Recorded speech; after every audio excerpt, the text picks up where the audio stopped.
another video.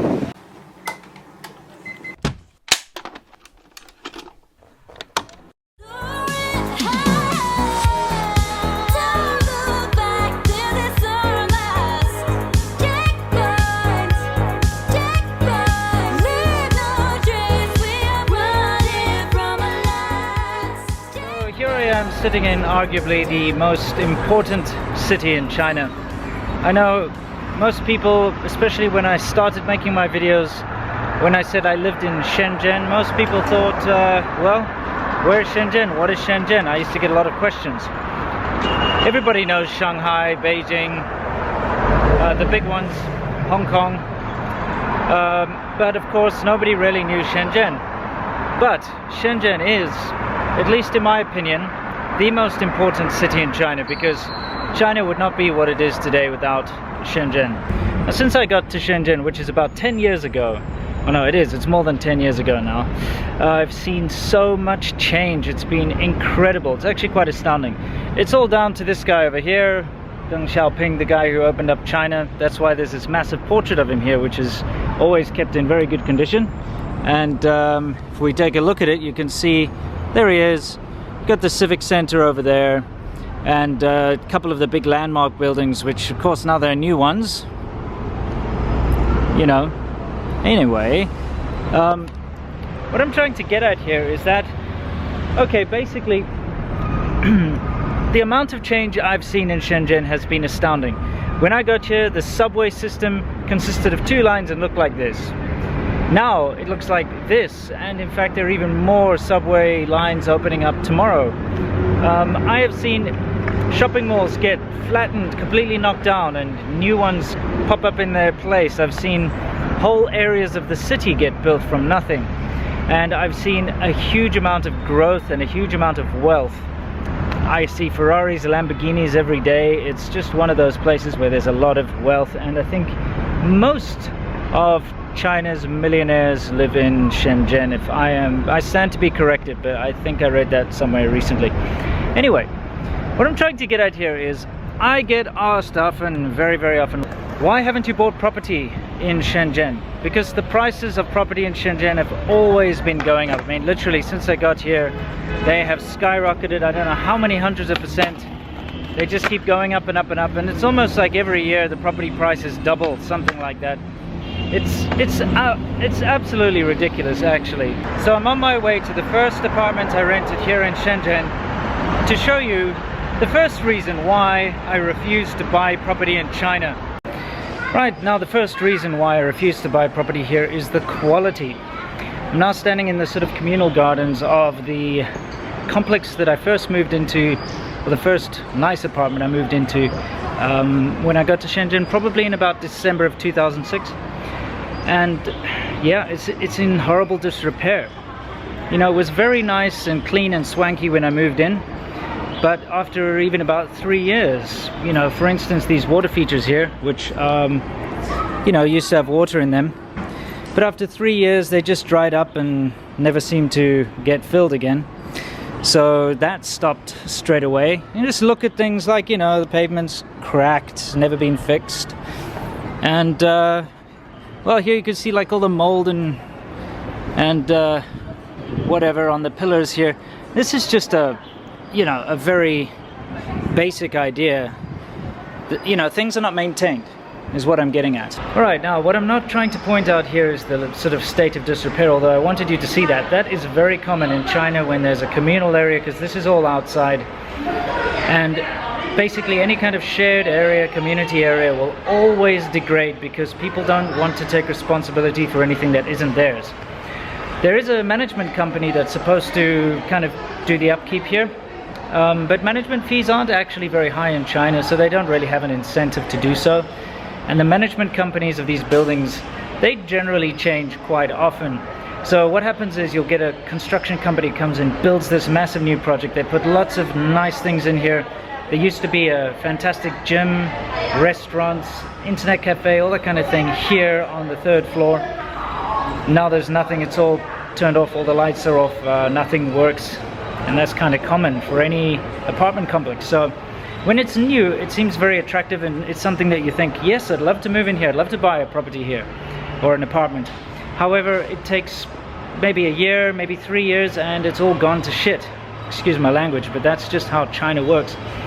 And the quality of the materials used to build these buildings are very poor.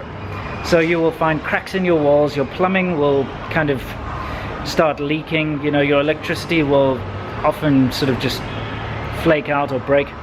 So even in this very posh, because this is a very posh, I'm not going to lie, this is, don't forget we are in Shenzhen here, it's not like a small little second, third, fourth tier city.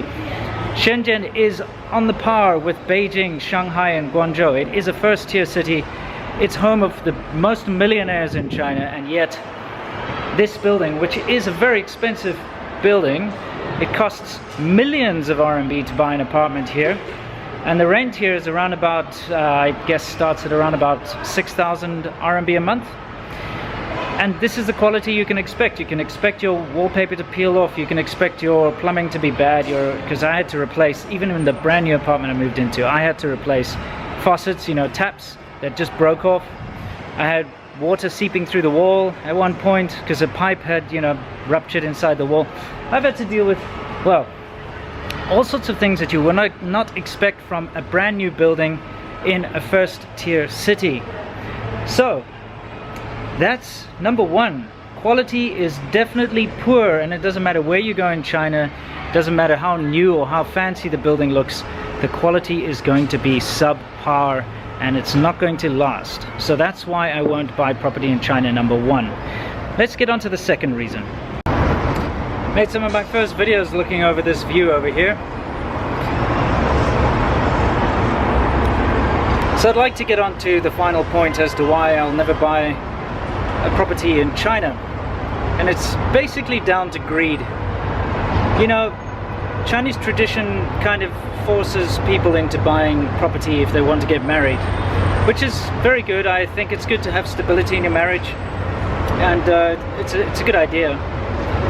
And that's all good and well, but people are no longer buying property just as a sort of an investment for stability or something. Property has become the only surefire way for people to invest money and make a good return. So instead of just buying one property and keeping it as an investment, living there, and, you know, maybe later down the line selling it and upgrading, people are on this massive sort of greedy grab for as much as they can get. It basically stems back to the recent history in China where people were all starving and there wasn't a lot to go around. So I guess now that there is a lot to go around, people want to grab as much as they can. So what people are doing now is they're buying multiple properties, and it's boosted the economy amazingly. So of course all this money going into buying properties, and then these construction companies are building new, you know, office blocks and new residential apartments mainly all over the place, creating jobs, and it's really healthy for the economy. But the problem is it overheats all the time. It gets too hot, it's too much debt. Then the government will put restrictions in, like married couples are only allowed to have 2 apartments. So what do? They get divorced on paper so they can then buy more. And then they put in other restrictions saying, the banks can only lend you this amount of money, or you have to pay a certain amount of deposit up front for your second and third property. So what do? They go and borrow money from shadow banks and from loan sharks and things like that to buy more property. So what's happening here is this massive amount of debt is being built up. Now the government does know that it has to keep the property market going, otherwise the economy is going to have a massive downturn. So they step in every time it's going to burst. Every time that bubble is about to burst, they step in and give some kind of stimulus, like interest-free loans, or they'll throw something in there. So, you know, everybody here has faith that the government will keep everything on the up and up, and that the property prices will continue to rise, which is very dangerous in my point of view. Thing is, so far they've been sticking to it, and no one's really lost out, so it's just fueling it more and more. And who am I to say whether or not they're going to be able to keep it up or not? It's just, to me, when people start getting really greedy and it's very apparent, that's when things are about to go wrong. Just like with the stock market here. Actually 2 weeks before it crashed, I made a video telling everybody that, you know, just cool off, because I could see even sort of illiterate grannies on the street sweepers were playing the stock market on their phones. Because when something is a sure thing in China, everybody jumps on the bandwagon, and that's what's happening with property. So I wouldn't buy it because I don't believe that the property price is what you pay for. You don't get what you pay for, first of all. You get a concrete box in the sky, which doesn't belong to you. It's only a 70-year lease from the government. And the quality of the construction is abysmal. It's terrible. I could build something better myself. So I'm just appalled, basically. So that's the be all and the end all as to why I would never buy property in China. But I would like to tell you guys that there's a little bit more of an in-depth discussion on this that Sea Milk and myself did. We visited a ghost town, which is the result of people not being able to buy property here because it's too expensive. So they go to second, third, fourth tier cities and buy up property there as investment. So if you want to see what that's like firsthand, there's a link here. Go take a look and you can find out a little more in depth about this subject. All of my Chinese friends have money riding on the property market here. Every single one of them own at least one property, and so I honestly hope that the property market actually just mellows out a little bit and stables out, levels out, and that it can continue to be a good source of investment here. I just wish people weren't so greedy, because it's really causing a problem here, and I really do fear for the livelihoods of all of my Chinese friends. So whatever happens, guys, whether this continues to grow, whether it flattens out, whether it slowly declines, or whether it actually collapses, either way, only time will tell. None of us can predict the future. And until next time, guys, as always, whatever you're doing, whether or not you've invested in property, stay awesome.